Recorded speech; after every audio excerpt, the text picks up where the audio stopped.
আর প্রথম বিষয় হচ্ছে যে ইবাদতের মূল বিষয়টাকে বোঝা।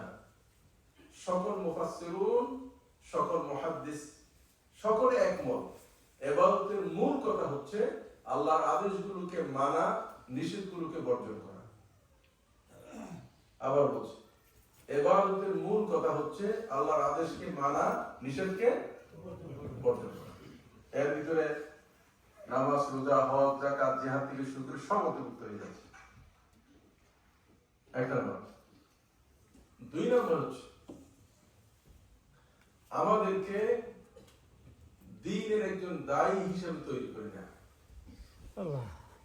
আমি ইসলামকে মানি, তো বিশ্বাস করি, মানি, আল্লাহকে মানি, রাসূলকে মানি, কোরআনকে মানি। এই যে আমি যা মানলাম, যে অনুযায়ী আমল করছি, এই দাওয়াতটা আপনার কাছে পৌঁছে দেয়।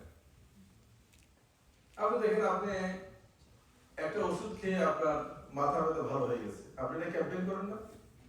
আরেকজন বলছে আমার খুব মাথা ব্যথা, বলছে ভাই আমি কিন্তু এই ট্যাবলেটটা খাওয়ার পরে ভালো হয়ে গেছে। যে ইসলামকে মেনে আপনি সন্তুষ্ট, রাদিতু ইসলাম কি রাদিতু বিল্লাহি রাব্বা ওয়া বিল ইসলামে, তো রাদিতু, এই যে আমি সন্তুষ্ট হয়ে গেলাম কি পেয়ে? ইসলাম পেয়ে।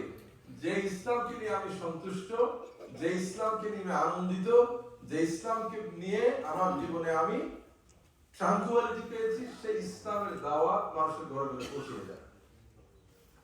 তিন নাম্বার, ঘরে বাহিরে, মসজিদে বাজারে সকল ক্ষেত্রে নিজের উত্তম চরিত্রের নমুনা পেশ করা।